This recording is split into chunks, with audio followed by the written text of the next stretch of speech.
காசாவில் நடக்கும் போரில் பயன்படுத்துவதற்காக இஸ்ரேலுக்கு கொடுப்பதாக அமெரிக்கா ஒப்புக்கொண்ட ஆயுதங்களை கொடுக்காமல் தாமதிக்கிறார் அமெரிக்க ஜனாதிபதி ஜோ பைடன் என்ற குற்றச்சாட்டு இஸ்ரேலிய பிரதமர் நேத்தன்யாகுவால் முன்வைக்கப்பட்டது.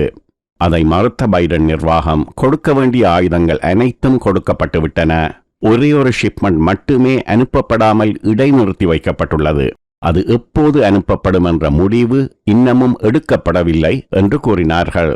இடைநிறுத்தி வைக்கப்பட்டது 2000 பவுண்ட் வெடிகுண்டுகள் என்று கூறப்பட்டது. 2000 பவுண்ட்ஸ் வெடிகுண்டுகள் என்றால் அது பெரும்பாலும் MK-84 ரக குண்டுகளாக இருக்கும். இந்த கூற்றுக்களை பார்க்கும்போது அமெரிக்கா இஸ்ரேலுக்கு 2000 பவுண்ட் வெடிகுண்டுகளை கொடுக்கவில்லை என்பது போன்ற ஒரு தோற்றம் ஏற்படுகிறதல்லவா? அது உண்மையல்ல. இடைநிறுத்தி வைக்கப்பட்டுள்ளது ஒரே ஒரு ஷிப்மெண்ட் 2000 பவுண்ட் வெடிகுண்டுகள் தான். அதற்கு முன் நிறையவே இஸ்ரேலுக்கு போய் சேர்ந்தும் விட்டன, பயன்படுத்தப்பட்டும் விட்டன. காசாவில் போர் தொடங்கியதிலிருந்து 10,000க்கும் அதிகமான அழிவுகரமான 2000 பவுண்ட் வெடிகுண்டுகளை ஜோ பைடன் நிர்வாகம் இஸ்ரேலுக்கு அனுப்பியுள்ளது என்று பாதுகாப்புத்துறை வட்டாரங்களில் கூறுகிறார்கள். சரியான எண்ணிக்கையில் கூறுவதென்றால் கடந்த அக்டோபரில் போர் தொடங்கிய நாளிலிருந்து மிகச் சமீபகால நாட்களுக்கு இடையே அமெரிக்கா குறைந்தபட்சம் 14,000 MK-84 2000 பவுண்ட்ஸ் வெடிகுண்டுகள், 6,500 500 பவுண்ட் வெடிகுண்டுகள், 3,000 ஹெல்ஃபயர் துல்லியமான வானிலிருந்து தரைக்கு ஏவப்படும் ஏவுகணைகள், பங்கபஸ்ட வெடிகுண்டுகள், 2,600 விமானங்களிலிருந்து வீசப்படும் சிறிய விட்டம் கொண்ட குண்டுகள், தட்ஸ் ஸ்மால் டயமீட்டர் வெடிகுண்டுகள் மற்றும் பிற வெடிப்பொருட்களை கொடுத்துள்ளது. MK-84 காசா போரில் இஸ்ரேல் பயன்படுத்திய மிகப்பெரிய மற்றும் மிகவும் அழிவுகரமான குண்டுகளில் ஒன்று. இந்த ஏற்றுமதிகள் மாதம் ஒரு முறை மற்றும் 2 தடவைகள் என்று வெவ்வேறு தொகுதிகளாக அனுப்பப்பட்டன என்று கூறப்படுகிறது. இஸ்ரேலுக்கான ஆயுத விநியோகத்தை மட்டுப்படுத்துவதற்கான சர்வதேச கோரிக்கைகள் ஒரு பக்கமாக எழுந்து கொண்டிருக்க, மறுபக்கமாக இஸ்ரேலுக்கான ஆயுத விநியோகம் தடையில்லாமல் நடந்து கொண்டிருந்தது. சக்தி வாய்ந்த 2000 பவுண்ட் வெடிகுண்டுகள் ஏற்றுமதியை இடைநிறுத்துவதற்கான சமீபகால முடிவு ஒன்று எடுக்கப்பட்ட போதிலும் நட்பு நாடான இஸ்ரேலுக்கு அமெரிக்க இராணுவ ஆதரவில் குறிப்பிடத்தக்க வீழ்ச்சி ஏதும் கிடையாது. போரின் முதல் 6 வாரங்களில் பொதுமக்களுக்கு பாதுகாப்பானது என அறிவித்த மண்டலங்களில் இஸ்ரேல் இதுபோன்ற பெரிய அளவிலான குண்டுகளை வழக்கமாக பயன்படுத்தியது கண்டறியப்பட்டது என்று கடந்த ஆண்டே முதலில் தகவல் வெளியிட்டது நியூயார்க் டைம்ஸ். காசாவில் பெரிய கட்டிடங்களை தரைமட்டமாக்குவதற்கு விமானங்களிலிருந்து வீசப்பட்ட குண்டுகள் 500 பவுண்ட் மற்றும் 2000 பவுண்ட் வெடிகுண்டுகள்தான். 1990-91 வரையிலான வளைகுடா போரில் அமெரிக்கா அதிகமாக பயன்படுத்தியது MK-84 2000 பவுண்ட் வெடிகுண்டுகள். காரணம், இவை வெடிப்பு மற்றும் துண்டாக்கும் பொறிமுறையை, அதாவது பிளாஸ்ட் அண்ட் ஃப்ராக்மெண்டேஷன் மெக்கானிசத்தை வைத்திருக்கின்றன.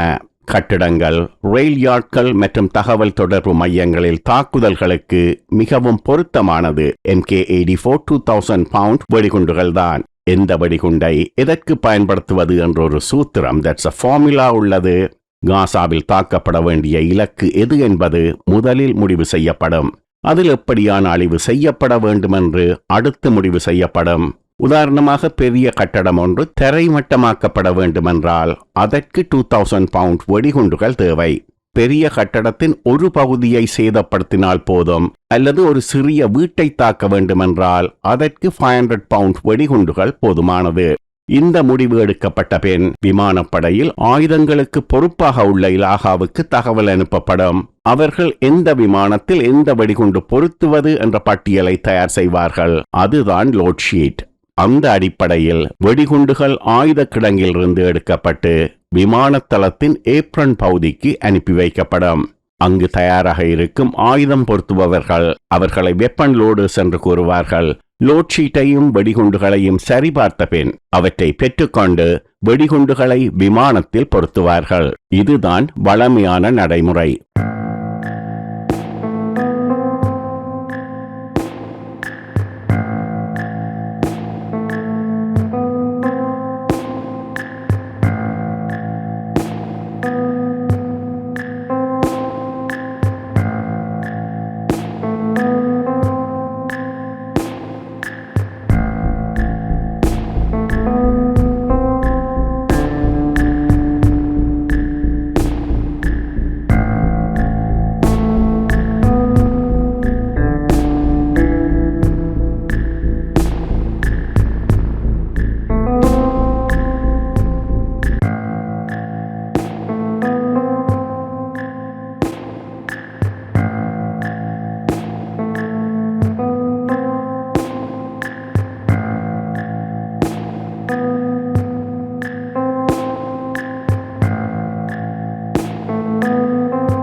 பொதுவாகவே அமெரிக்கா வெளிநாடுகளுக்கு ஆயுதங்கள் மற்றும் ராணுவ சாதனங்களை வழங்கும் போது பெரிய சாதனங்கள் என்றால் எண்ணிக்கை வெளியிடப்படும், ஆயுதங்கள் என்றால் எண்ணிக்கை வெளியிடப்படுவதில்லை. உதாரணமாக விமானங்கள் என்றால் எத்தனை விமானங்கள் கொடுக்கப்படுகின்றன என்ற எண்ணிக்கை வெளியிடப்படும். அந்த விமானங்களில் பொருத்தப்படும் ஏவுகணைகளும் விமானங்களுடன் சேர்த்து கொடுக்கப்படும். ஆனால் எத்தனை ஏவுகணைகள் கொடுக்கப்பட்டன என்ற எண்ணிக்கை வெளியிடப்படுவதில்லை. சாதாரண நடைமுறை அப்படி இருக்கும்போது இஸ்ரேல் விஷயத்தில் எண்ணிக்கைகளில் அதிரகசியம் காக்கப்பட்டது. ஆனால் இஸ்ரேலிய பிரதமர் பெஞ்சமின் நேதன்யாகு அமெரிக்கா ஆயுதங்களை இடைநிறுத்தி வைத்திருக்கிறது என்ற குற்றச்சாட்டை முன்வைத்த காரணத்தால் அமெரிக்க அதிகாரிகளே எத்தனை ஆயுதங்கள் கொடுக்கப்பட்டன என்ற எண்ணிக்கையை வெளியே கசியவிட்டார்கள். முன்னர் அறிவிக்கப்படாத டெலிவரி எண்ணிக்கைகள் காசா போர் தொடங்கியதிலிருந்து இஸ்ரேலுக்கு அனுப்பப்பட்ட ஆயுதங்களின் மிகவும் புதுப்பித்த மற்றும் விரிவான எண்ணிக்கையை வழங்குகின்றன. அதே நேரத்தில் ஒரு பெரிய போரில் இந்த எண்ணிக்கைகள் ஒப்பீட்டளவில் விரைவாக செலவழிக்கப்படலாம் என்றாலும் இந்த பட்டியல் அமெரிக்கா இஸ்ரேலுக்கு கொடுக்கும் கணிசமான ஆதரவை தெளிவாக காட்டுகிறது. அப்படி ஆதரவு கொடுக்கும் அமெரிக்கா இஸ்ரேலுக்கான 2000 பவுண்ட் வெடிகுண்டு ஷிப்மெண்டை ஏன் நிறுத்தியது? அதற்கு ஒரு முக்கிய காரணம் உண்டு. அதுதான் காசாவில் செய்யப்பட்ட தாக்குதல் முறை. காசாவில் தரை தாக்குதல் தொடங்கிய போது வடக்கு காசாவில் ஆரம்ப தாக்குதல்கள் நடந்தன. அங்குள்ள நகரங்களில் பெரும்பாலான கட்டடங்கள் தரைமட்டமாக்கப்பட்டன, உள்கட்டமைப்புகள் அளிக்கப்பட்டன. அந்த நகரங்களில் போர் முடிந்த பின்னரும் பொதுமக்கள் மீண்டும் நகரத்துக்கு செல்ல முடியாதபடி எங்கும் வாழ்வதற்கு வசதிகள் எதுவும் கிடையாது. வீடுகள் இல்லை, உள்கட்டமைப்பு இல்லை, குடிநீர் விநியோகம் இல்லை, பாடசாலை இல்லை, மருத்துவமனை இல்லை. கடைசியாக கான் யூனிஸ் நகரின் ஒரு பகுதியில் அப்படி தாக்குதல் நடத்தப்பட்டது. இப்போது ரஃபா நகரில் அப்படியான தாக்குதல் நடக்கக்கூடாது என்பதற்காகவே அமெரிக்கா இஸ்ரேலுக்கான 2000 பவுண்ட் வெடிகுண்டு ஷிப்மெண்டை இடைநிறுத்தியது. நாளைக்கே இஸ்ரேலுக்கும் ஹெஸ்பல்லாவுக்கும் இடையே போர் தொடங்கினால் 2000 பவுண்ட் வெடிகுண்டுகள் மீண்டும் கொடுக்கப்படலாம். அதைவிட பெரிய குண்டுகள் கூட கொடுக்கப்படலாம். அப்படியானால் ஈரானுடன் போர் என்றால் அமெரிக்காவின் மிக மிக பெரிய வெடிகுண்டே கொடுக்கப்படலாம். சரி, எவ்வளவு பெரிய குண்டுகள் அமெரிக்காவிடம் உள்ளன? 2000 பவுண்ட் வெடிகுண்டு என்றால் அதை MK-84 ரகம் என்று கூறினோம் அல்லவா? MK-84 என்பது மார்க் 84 என்ற பொது பெயர். அதன் நிஜமான சுட்டன் பெயர் BLU-117. 2000 பவுண்ட் என்பது அதன் எடை. எடையை சரியாக சொல்ல வேண்டுமென்றால் 2039 பவுண்ட் அல்லது 925 கிலோ. 500 பவுண்ட் வெடிகுண்டு என்றால் அதன் எடை 500 பவுண்ட். அதைவிட 2000 பவுண்ட் வெடிகுண்டு எடையில் 4 மடங்கு அதிகம் என்றால் 4 மடங்கு அதிக அழிவு.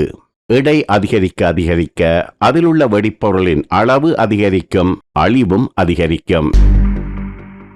2000 பவுண்ட் வெடிகுண்டு வியட்நாம் போரின் போது சேவையில் நுழைந்தது. அந்த நாட்களில் எடையின் அடிப்படையில் இது 3வது பெரிய வெடிகுண்டு. அந்த நேரத்தில் 15,000 பவுண்ட் வெடிகுண்டு BLU-82 டெய்சி கட்டர் இருந்தது. 3,000 பவுண்ட் வெடிகுண்டு M118 டெமாலிஷன் 2வது இடத்தில் இருக்க 2000 பவுண்ட் வெடிகுண்டு 3ஆம் இடத்தில் இருந்தது. அது அந்த காலம். இப்போது 2000 பவுண்ட் வெடிகுண்டு 6ஆம் இடத்துக்கு பின்தள்ளப்பட்டு விட்டது. 1991 5000 பவுண்ட் வெடிகுண்டு GBU-28 வந்தது. 2003ஆம் ஆண்டு 22,600 பவுண்ட் வெடிகுண்டு GBU-43B மாப் வந்தது. இப்போது 30,000 பவுண்ட் வெடிகுண்டு வந்துவிட்டது. அதுதான் GBU-57ABC மாப். உலகிலேயே அதிக எடையுள்ள, அதிக வீரியமுள்ள பங்கபஸ்டர் வெடிகுண்டு இதுதான்.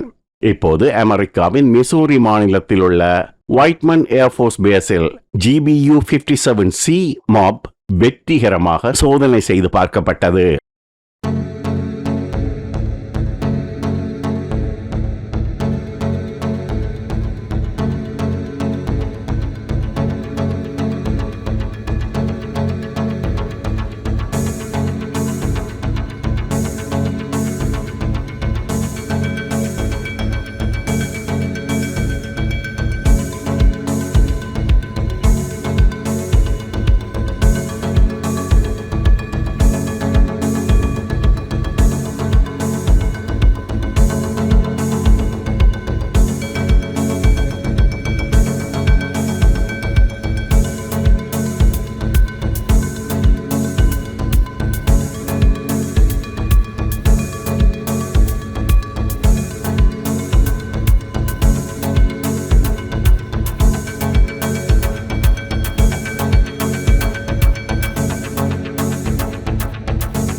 காசா பகுதியில் இஸ்ரேலிய தாக்குதல்களால் ஏற்பட்ட அழிவுகளை புகைப்படங்களிலும் காணொளிகளிலும் பார்த்திருப்பீர்கள். அந்த அழிவுகள் 2000 பவுண்ட் வெடிகுண்டுகள் வீசப்பட்டதால் ஏற்பட்டது. GBU-57 மாப் 30,000 பவுண்ட் வெடிகுண்டு. ஒவ்வொரு வெடிகுண்டும் காசாவில் ஏற்படுத்தப்பட்ட சேதத்தை விட 15 மடங்கு அதிக சேதத்தை ஏற்படுத்தக்கூடியவை. GBU-57 30,000 பவுண்ட் வெடிகுண்டு பெரிய அளவில் சேதங்களை ஏற்படுத்தக்கூடிய ஆயுதங்கள், அதாவது வெப்பன்ஸ் ஆஃப் மாஸ் டிஸ்ட்ரக்ஷன் என்ற பிரிவின் கீழ் வருகிறது. அதனால் அணு ஆயுதம் போல அதிபாதுகாப்பு கொடுக்கப்பட்டு அமெரிக்காவின் மிசூரி மாநிலத்தில் உள்ள ஒயிட்மன் ஏர்ஃபோர்ஸ் பேஸில் பாதுகாக்கப்படுகிறது. ஈரானின் அணு ஆலைகள் தரையடியே அமைக்கப்பட்டுள்ளதால் நாளைக்கே இஸ்ரேலுக்கு ஈரானுடன் போர் தொடங்கினால் இந்த ஆயுதமே இஸ்ரேலின் அதிவிருப்பத்துக்குரிய ஆயுதமாக மாறலாம்.